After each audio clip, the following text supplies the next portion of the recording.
Hello and welcome to episode 5 of the Brennan Spear Show. It's December 10th today, and I have good news. Everything is canceled. Your birthday, your funeral, Christmas, Thanksgiving, it's all over. Everything that you used to mark the regular passage of the year has been changed indefinitely. So, I hope you enjoyed those things while you had the chance. But mostly, I hope that you didn't spend the last 3 years of your life gaining skills for an industry that no longer exists. Let's just say you spent the last 3 years learning how to write jokes. And then all of a sudden, you start in 2018, and then all of a sudden in 2020, telling jokes to people live had been outlawed. I hope that didn't happen to you, because that would be really, really embarrassing to use your time in such a silly way. My one thought was, because I've had things taken away from me for reasons I didn't understand before that I thought were goofy and silly and heartbreaking, but didn't make sense. And so my thought was always, you learn how to tell jokes, and no one can ever take jokes away. And here we are. Because what I failed to entertain was the complete and total collapse of Western civilization. But here we are. Owning a small business is outlawed now. Doing your own thing is outlawed. At this point, and I've said on, I think it was the second episode, that I live by telling stories to myself in my head. I get bored and I just spin a reel of something entertaining going on, whether it's real or not real, in my head. So for the last few weeks, I've been sitting around thinking about becoming a pirate. Because that might be my one way off this sinking ship. Maybe. I don't know. I've also had dreams of, for some reason, randomly, I stumbled upon the FBI's 10 most wanted list. I was like, you know what? That might be a way that I could feel alive again. If I can't tell jokes in front of a live audience, maybe that's what I'll go and do. I'll stake out whoever the leader of the new drug cartel is in Mexico. And I'll call up the Navy SEALs and say, hey, $20 million, please. Here he is. And that was a fun thought in my head until I realized where we're at in America now. And where we're at in America now is that 2 years from now, the FBI's most wanted is going to be Grandma Lucille making Christmas dinner for her family. Come on out, Lucille. It smells like dinner for 6 in there. Come out with your hands up. As long as there isn't any flour in that apron or anyone around you, we won't have any problems. The only benefit to that job would be all the delicious pie that I'd get to eat from Grandma Lucille. Well, telling her, Grandma Lucille, your delicious pie, this really could have hurt you and your family. It really could. It could have been a real tragedy as I eat everyone else's pie. But that wouldn't make me feel alive either. That would make me feel like I was taking life away from people who deserve to have one. So we're back here doing the podcast. The week after the election, the Monday after the election, Pfizer announced that they're coming out with a vaccine for the coronavirus. And now Moderna is the other company, I believe, who says they're going to have one. And we've gotten to a point where people are begging for this thing. And my only concern with the vaccine is that it's an mRNA vaccine. I mean, I've been meaning to mess around with my genetic sequence for a while now. You know, my RNA is a full letter away from being my DNA. So go ahead and mess with it, you know? There's been a long time where I've been meaning to fuck around with my genetic sequence. And finally, science has answered my prayers. It took them a lot longer than I thought it was going to. But I'm ready for an upgrade for my ancient and unproven immune system. I mean, I can't track back how far my genetic sequence goes. But I feel like it has to go back to ancient Babylon, at least. And it hasn't gotten me from here to there, so go ahead and mess with the thing. Let's see what happens.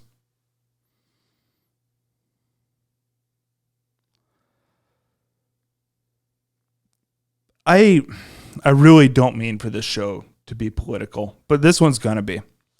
And it's the cost of me. I'm trying to talk less about my personal life on the show.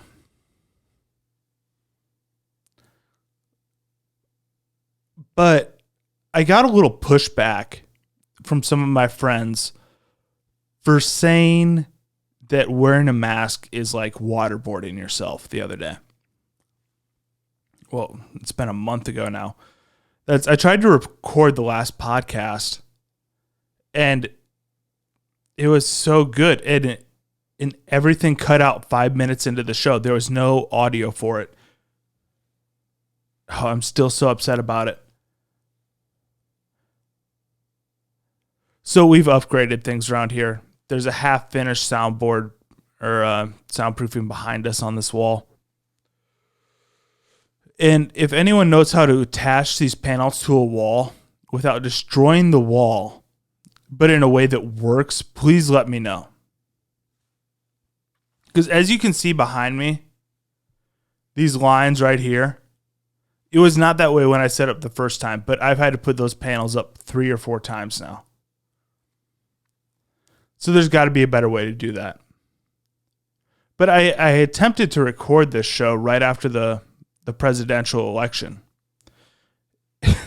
when we didn't know what the outcome was going to be. And I feel like the country is still split on what's going to happen. Because everything I've seen online, and I follow everyone online. I follow right, left, down the middle. And I don't vote exactly for this reason, because I don't want to ever get my wagon hitched to a certain individual, and then that's just the way I'm going. I want to be able to stay objective. That's I just want to know what's coming next. And you can't do that if you're on Team Bernie. You know, regardless if you agree with their ideas or not, you just, to see the field for what it is, you can't be with somebody. My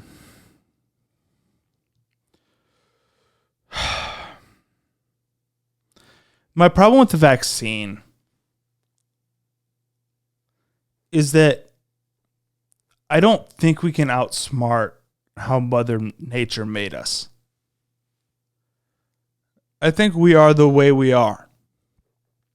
And so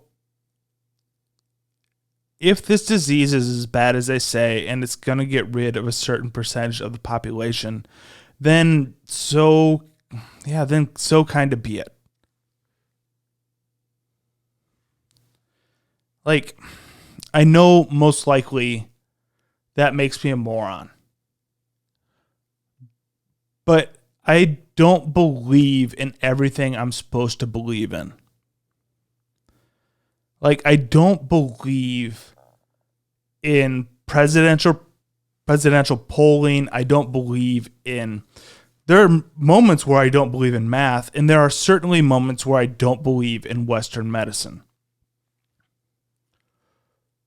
3 months ago, I got my finger cut into, and I tore off a piece of my thumbnail, and it bled a lot. And I had a rag over it for an hour. And it was still, every time I pulled the thing off, it was still bleeding. I was like, well, this is enough of this. And I was waiting 20 minutes in between, And I was like, you know what? I'll go to the ER, and I just need some quick clot. That's the only thing I need. Like, I'll be in, I'll be out. It'll cost me $100, but I'll get my day back.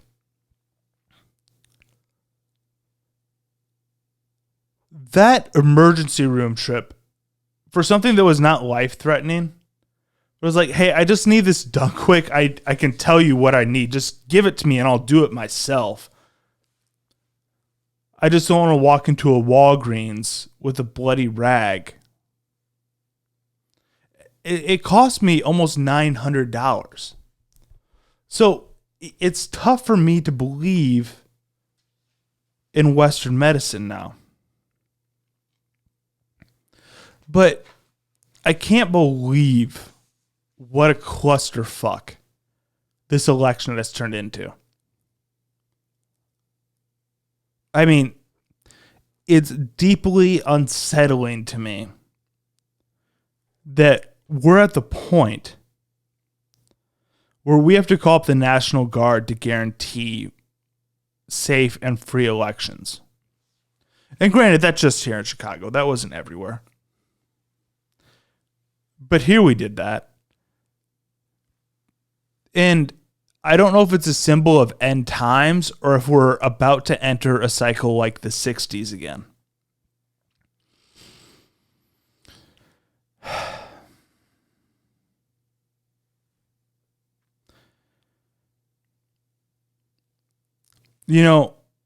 One of the things I've been nervous about saying on this show, but it deserves to be mentioned, is that I don't think the polling was as close as they said it was.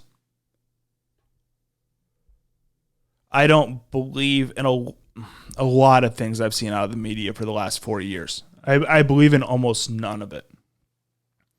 And the reason I don't believe in it is because, and I know you guys tune out when I look at my notes, but these are all the things I have to mention because it's too many for me to remember in my head.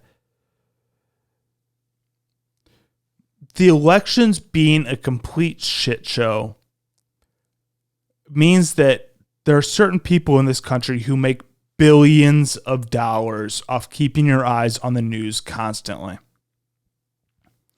Just like close polls, Russian interference, impeachments, coronavirus, having two presidents, and the potential collapse of the United States government.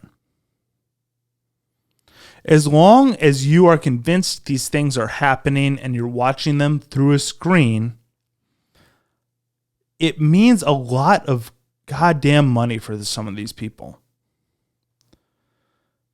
Or I could be completely wrong and that's all actually happened.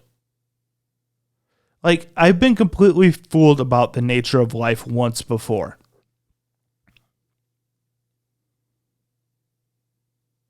So I don't know.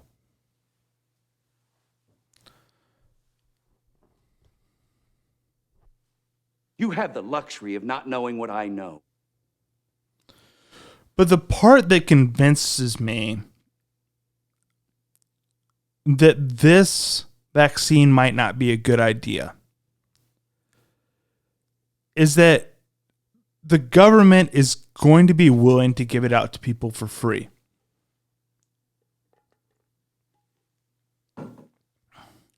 Just like they did with the Tuskegee Airmen. And now, you might not know the story of the Tuskegee Airmen, but they were from the beginning, a group of black men who served in, was it the Army or the Air Force? And they received vaccinations for free from the government of the United States of America. And what those vaccines were actually trying to do was to figure out the natural history of untreated syphilis. And then documenting these men as they went from healthy, well-adjusted men to getting sick, to going crazy, to their death, all the while having the ability to treat it.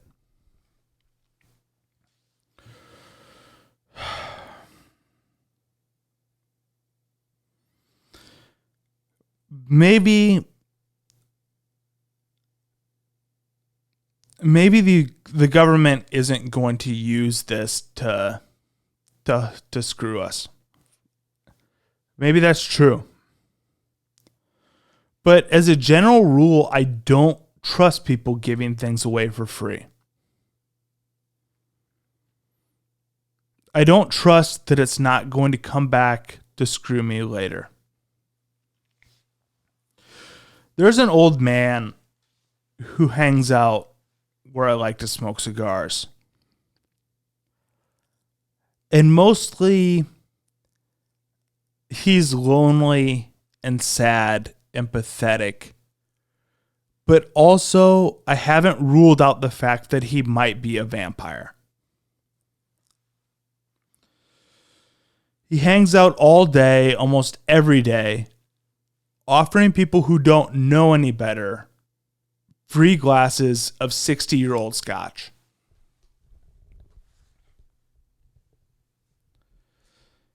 Which sounds like a great deal. Except that the scotch that he gives you is about $30 a glass. So until you finish that glass of scotch, he owns you. And he makes sure that you fill it to the top. And for the rest of the time you're sitting there, he uses it to recite his nonsense propaganda about how he was the first person in history to think it was a good idea to wipe his ass. And while he's telling you that story, he eats a bit of your soul. He takes time from you that you're never going to be able to get back. And that's how he's lived to be 600 years old. Is by eating every soul naive enough to entertain him and his goofy ass ideas. Now, maybe we've gotten past the point of the end of the Tuskegee experiment. Maybe the entire nature of a government having power over its people has changed since 1972. I mean, that is much more likely than the government using people's fears against them. After all, they didn't use 9/11 to take our rights away from us. I like having to stand outside of baseball games and airports for hours at a time, because I know as long as I do that, nothing bad is ever going to happen again. Unless, of course, in some far-off, impossible universe, the air all around us suddenly turns to poison.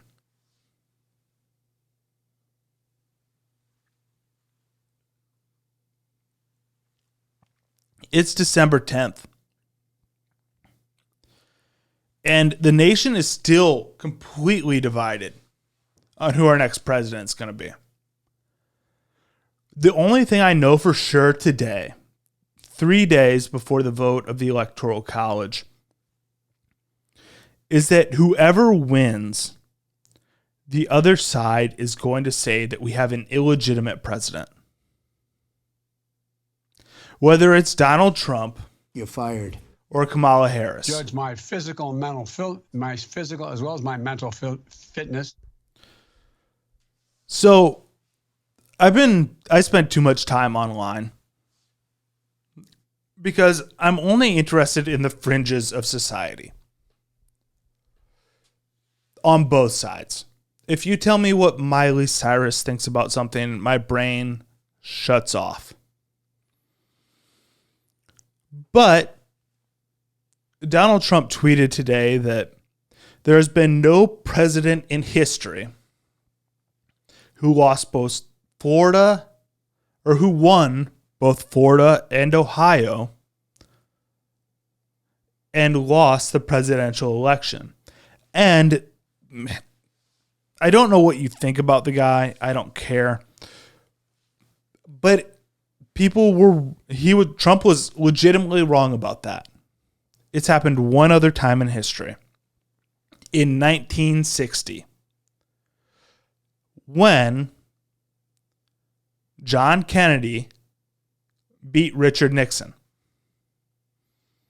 which, besides for this election, is the most obvious case of voter fraud in American history.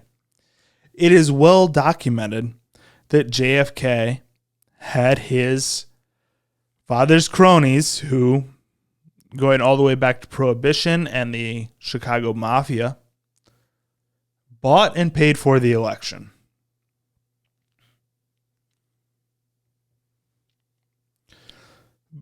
But it's similar to the 1960 election in more ways than that. It's similar because this election ends in a multiple of 20. Okay, I tried to do a history lesson in the last episode and it wasn't funny, so I'm going to try and keep this one brief and to the point.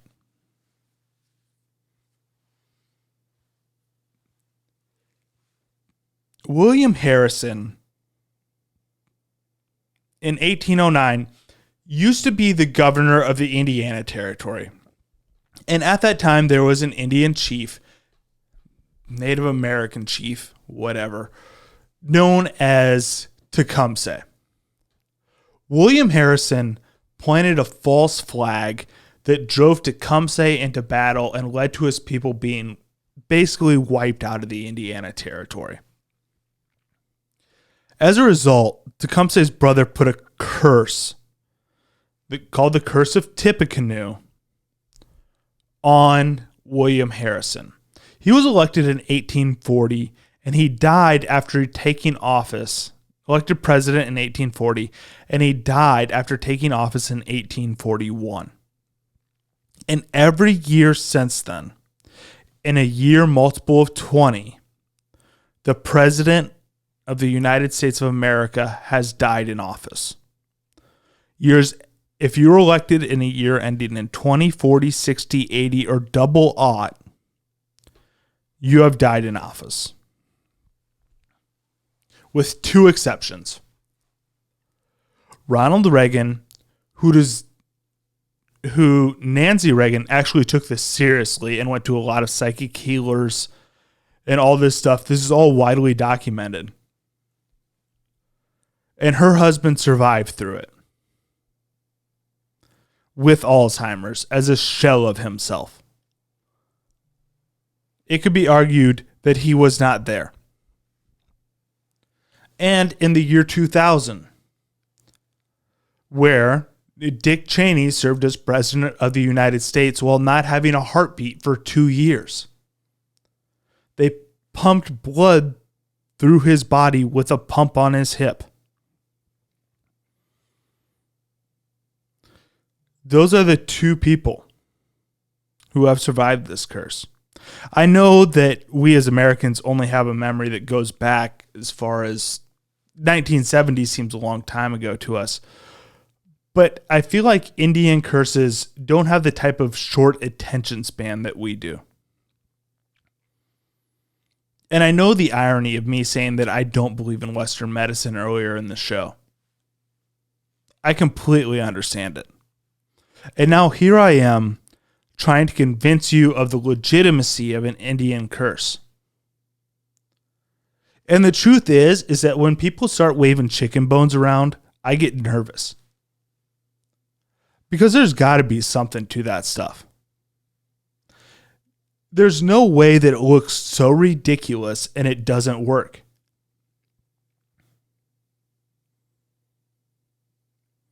The Electoral College is going to vote 3 days from now.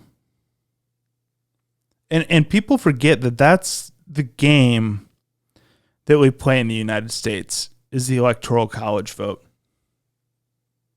We don't play popular vote. We don't play who the Associated Press agrees upon. It's like using either one of those metrics is like saying, well, my team had more rebounds than the other team and therefore deserves to win. That is not the game that we're playing. Yes, rebounds are an important statistic, but it's not the one that we use to determine winners and losers. I don't know if that's the best way to do things, but I know for sure that them's the rules.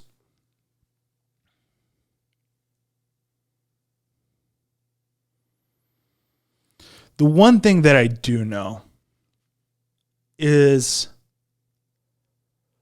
whatever happens on the 13th is going to determine the direction of this country for a long time. Not really, because at this point, I'm convinced that it's our intelligence agencies who run everything anyway. But it's cute to think that we, the people, have a say in how things go in this country. It's like believing that if you're a good boy, Santa will bring you better presents. When really your presents are based on which child your parents like the best. And our intelligence agencies in this country really seem to hate family-owned businesses and anyone who isn't on the side of complete and total government power. I have watched so many places I love in Chicago who thought they could exist without the internet get completely and totally crushed. And it's too bad. Okay. So, after the last show, I've been getting a little bit of feedback. Some of the feedback I got was that the recording quality wasn't great. We addressed that. Hopefully. I hope this is something that's pleasant to listen to. But the other feedback I got was that I should make this show more like a traditional show. In that, I should have some kind of a co-host. And maybe I didn't make it obvious enough that there's an official co-host of this show already. And her name is a Vesper Martini.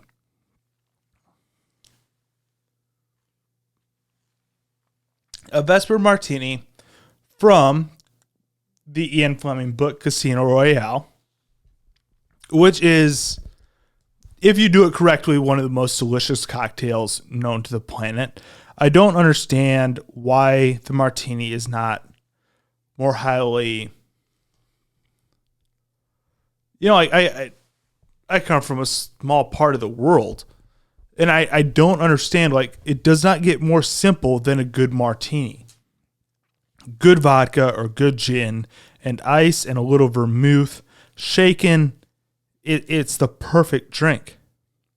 How could you ask for a better co-host than a beautiful martini? No, but what this person said, and they meant well, and this person is a sweetheart.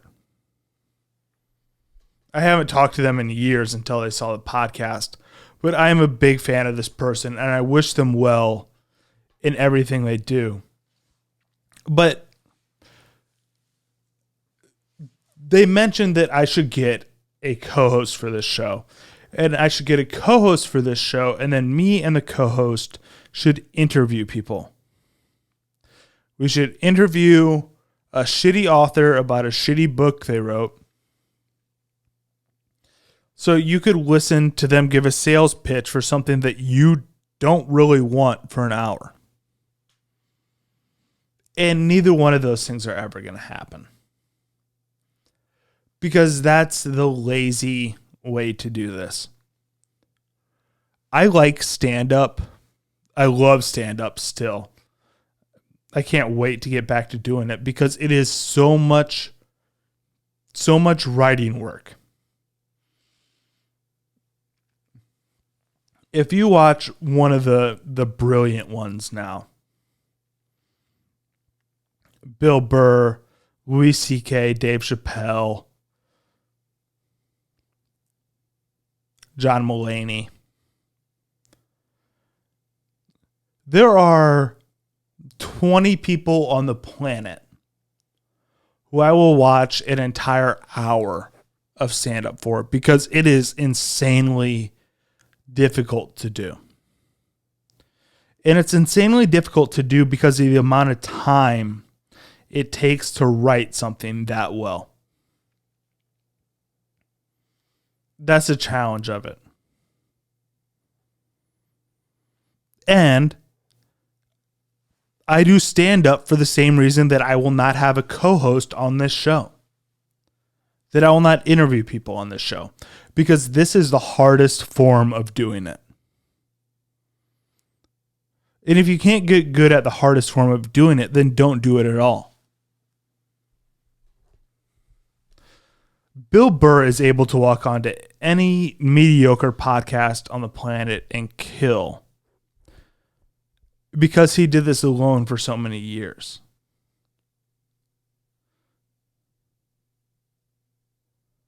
I mean, there's a lot of distance between me and him, but he's not reliant on the other guy having a sense of humor. All of it can be funny. And maybe that's a little bit too close to the truth. You guys probably didn't need all that. You know what I'm saying? But learning how to be funny with a mic like that is what made Bill Burr funny. It's what makes him funny by himself. And so that's the skill set I'm trying to develop by doing this by myself. And if that's fucking boring to you, then it's boring to you. But that's for one very specific person who had feedback about the show. That's why I'm doing it this way. And other than that, like, this show exists. Like, you aren't going to sit down and watch this show with your family on a Saturday night. You're not going to pull up the YouTube on your television screen and say, oh, let's see what Brennan had to say about the election. No. This show exists for while you're busy doing some manual task. Whether it's driving or doing laundry or doing yard work, or you're at your welding job. Like when I used to weld Winnebago floors together, I listened to more podcasts than anyone on the planet. 12 hours a day, all day, every day. Sweating my ass off and getting new information pumped into my brain. This show exists for when you're doing something like that And hopefully I'm able to give you a chuckle or two about the way I see the world to be. Cleaning bins. That was another big one. Cleaning out grain bins. And it's cold and you're miserable. And someone's ranting in a way that's just like, they're sharing an opinion that it's not allowed to be shared in public anymore. You can't tell people certain things you believe and then someone believes it, and it's a catharsis. It's a relief. It's a break from the struggle of everyday life, I guess. Like, this is way too serious, and I hate going through this, but that's what this show is for.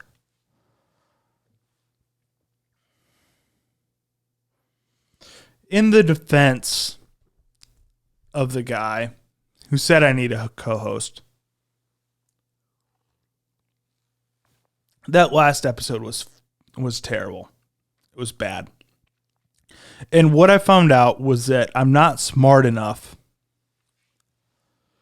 to think about something clever to say and not touch my face at the same time with all that goofy makeup on. Like, I thought it'd get people to click on the episode, and it did. But other than that, it was bad. It was a bad episode. It sucked. So he was right about that. But as usual, I fell into the same trap that I normally fall into. I hate it when you're drunk. I fell into the trap where I started to think for a second that I might be smart. And if I think that I'm smart, there's almost a 90% chance that what I end up doing sucks. I hope I never get it. That was a drop for the coronavirus. But if I go into something thinking that I might be dumb,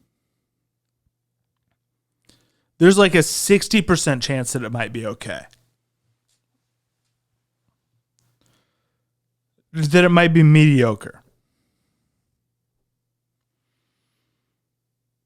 So that's how I've been trying to approach this episode, is that there's a good chance that I'm dumb. And how it's going so far, that's proven to be true.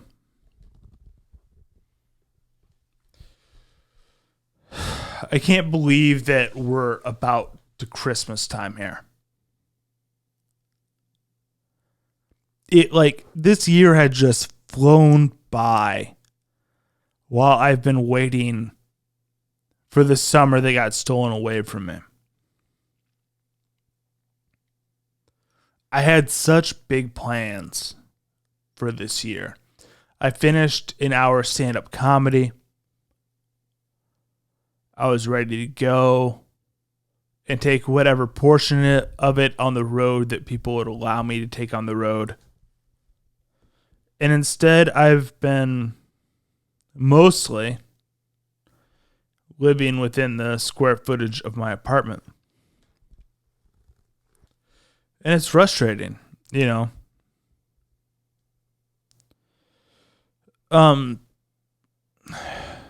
Christmas this year is going to be an interesting one. Because the Thanksgiving that I had was... And I don't mean to out anyone for anything, but it was frustrating. It was frustrating to go home and be able to only be allowed to celebrate Thanksgiving a certain way. And to only see a small portion of the people that I consider to be family. The most irritating thing that I saw online, because I'm online too much, like I've said, was that, you know, this is a good lesson about how we can teach our kids not to get together with their grandma and grandpa for Thanksgiving. and teach them a lesson about going to someone else's house in an effort not to spread disease.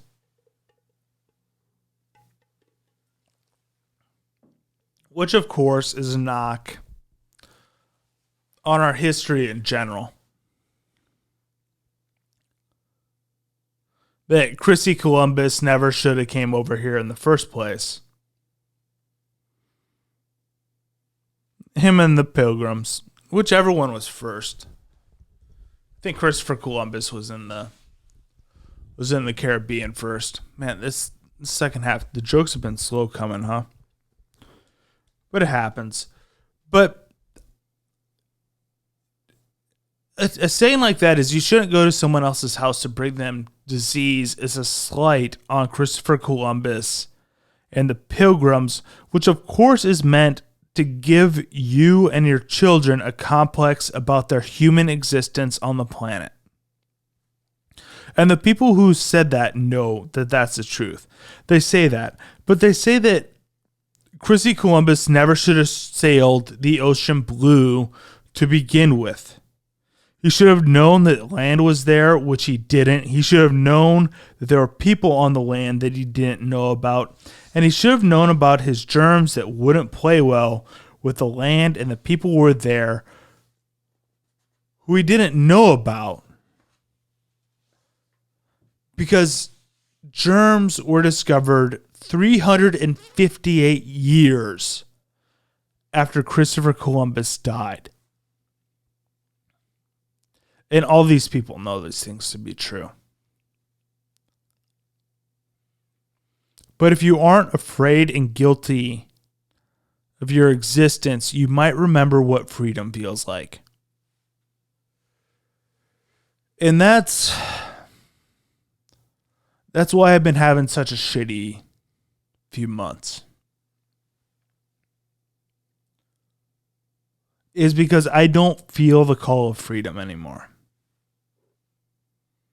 I feel like when I was a young, foolish man trapped in a county jail cell.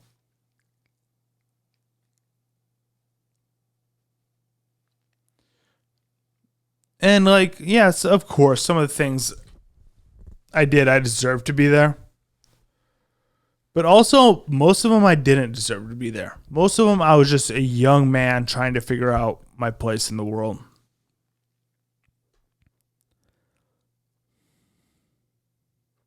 But it's so insulting that they shit on Christopher Columbus. And they think that we can't see what they're trying to do. They're trying to take the adventure out of human existence. Don't see Columbus as a hero. Don't think that making your name in the world is a good thing. Stay home, wear a mask, hide your shame. Do whatever I tell you without question. Lose your family business that's 35 years old for the greater good. That is how you're a hero. Bullshit.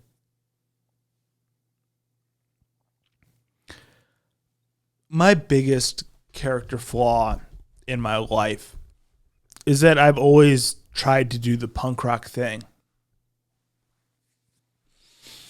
And from 1989 to 2020, that's changed a lot. Like, there's no way at 10 years old, I thought that gathering with my family for Christmas, getting together with 20 people at grandma's basement would be considered the punk rock anti-authoritarian thing to do. But here we are. Now the anti-authoritarian thing to do is to put both your middle fingers in the air and tell the people, who allegedly have your best interests in heart to fuck off while you get together with the people that you love the most in the world.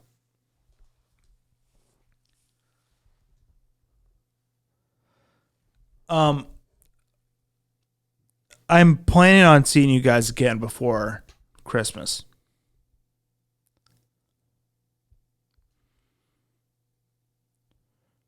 There are stories I want to tell regarding about the state of the world, and there's just too much to get out on this episode. As always, I try and finish this episode before this martini gets warm, and we're there. So I will see you guys again next week, and we'll do it bigger and better than we ever have before.